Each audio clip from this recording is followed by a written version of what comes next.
Hello students, welcome back to my YouTube channel DA academy. और हम class 10th का lecture number 3 करेंगे, जिसमें हम पढ़ेंगे लाइफ प्रोसेस, जो हमारा लेसन नंबर 6 चल रहा है क्लास 10th का। इसमें आज हम पढ़ेंगे लाइट रिएक्शन और हिल रिएक्शन। इसकी डेफिनेशन पढ़ते हैं। सबसे पहले definition is these are steps of photosynthesis that occur in the presence of light। ये फोटोसिंथेसिस के डिफरेंट स्टेप्स हैं जो लाइट की प्रेजेंस में होते हैं लाइट रिएक्शन के अंदर। It is further of two parts. First part is photolysis of water. Photolysis of water में क्या होता है? It is breakdown of water in the presence of sunlight. और इसमें हमें Z कॉम्प्लेक्स की ज़रूरत पड़ती है। सीरीज़ ऑफ एंजाइम्स है और रिएक्शन मेरी चलती है कुछ इस तरह से। वाटर जो होता है वो ब्रेक डाउन होता है H पॉजिटिव आयन में और OH नेगेटिव आयन में in the presence of Z complex. Then we move on to 4H ions are highly unstable. They recombine to form water, O2, that means oxygen, and 4 electrons. So this reaction goes like this. 4OH negative gives 2 molecules of water plus oxygen plus 4 electron. 4H positive combines with 2 NADP to form 2 NADPH2. Then we move on to photophosphorylation, that is formation of assimilatory power. This phase involves the formation of ATP and NADPH2. ATP is adenosine triphosphate. Then we move on to next step, which is reducing power. That is, this phase chlorophyll absorbs sun energy. This energy helps in the formation of ATP from ADP, inorganic phosphate, pi. What is pi? Pi is inorganic phosphate. And what is ATP? ATP is adenosine triphosphate and ADP is your adenosine diphosphate. तो reaction मेरी कुछ इस तरह से चलती है। ADP plus pi plus energy gives ATP, which is adenosine triphosphate. In this phase, chlorophyll also gives electrons, that is energy, to NADP to form NADPH2. Next reaction, which is my 2 NADP plus 4H positive plus 4 electrons, which gives NADPH2. Then we have dark reaction or BLACKMAN'S reaction. These are steps of photosynthesis which are independent of light. ये independent होते हैं light के, dark reactions जो होती हैं। So these steps utilize ATP and NADPH2, that is nicotinamide adenine dinucleotide hydrogen phosphate formed during light reaction, and it is of NADP. So by using ATP and NADPH2, plants convert carbon dioxide into carbohydrates. इस तरह से ये मेरी dark reaction चलती है। Then the common dark reaction is C3। ये काफ़ी important है। और Calvin cycle. In this cycle, carbon dioxide combines with the RuBP, that is Ribulose 1,5-biphosphate. It produces the molecules of PGA, that is phosphoglyceric acid.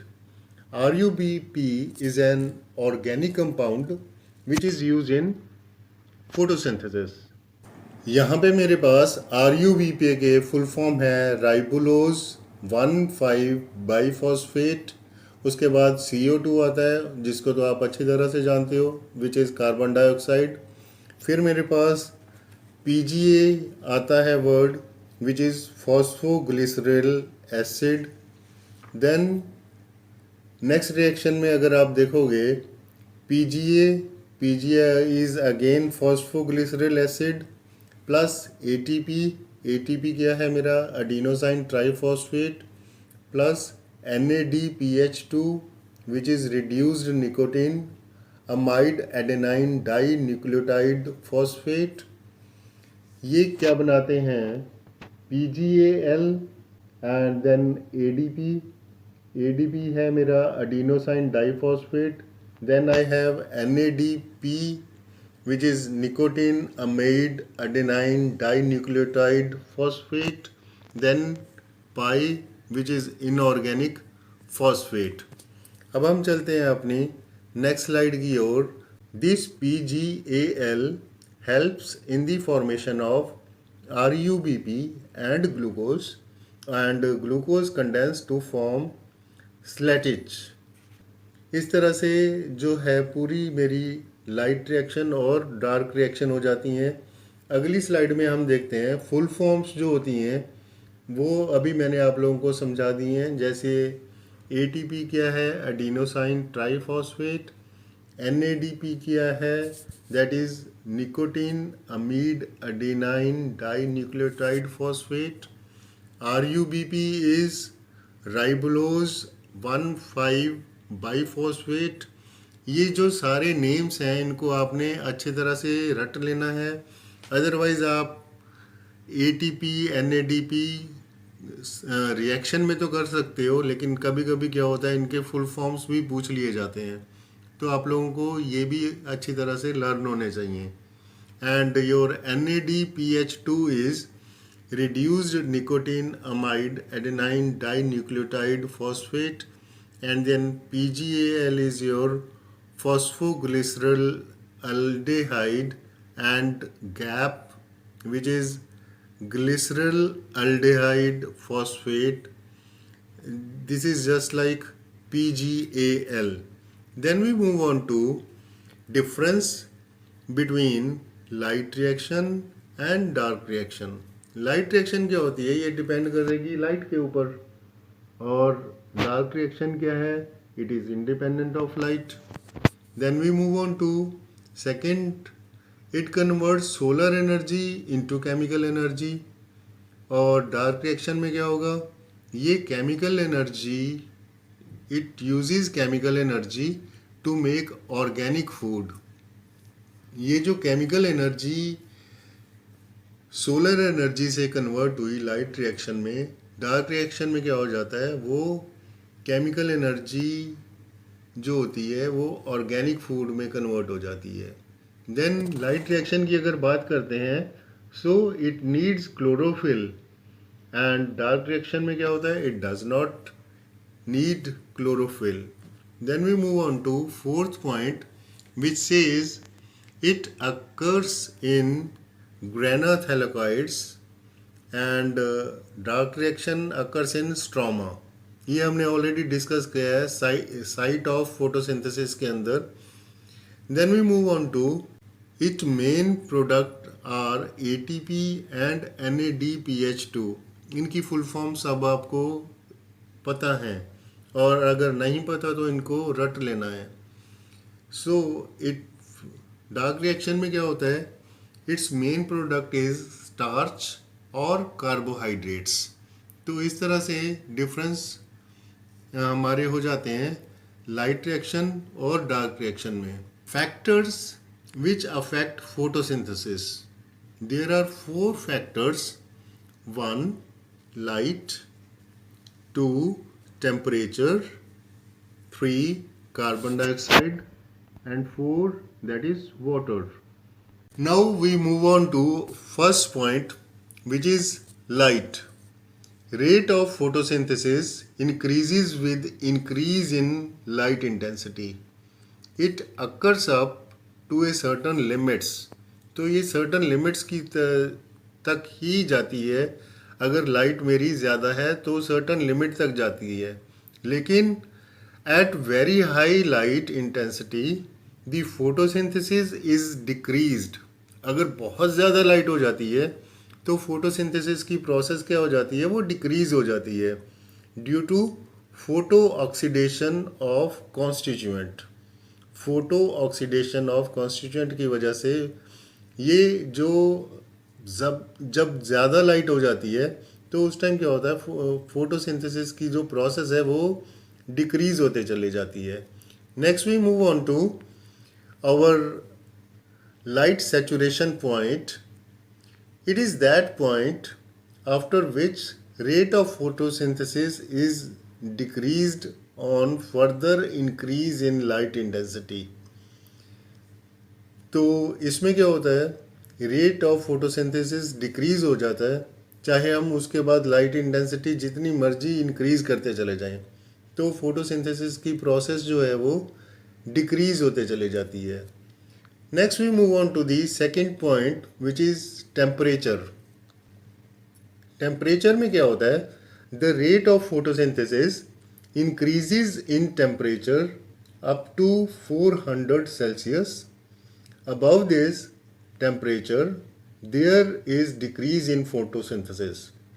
तो 400 Celsius तक तो photosynthesis increase होते रहता है, लेकिन जब उससे ज़्यादा हो जाएगा टेम्परेचर तो फोटोसिंथेसिस की जो प्रोसेस है वो डिक्रीज होती चली जाएगी.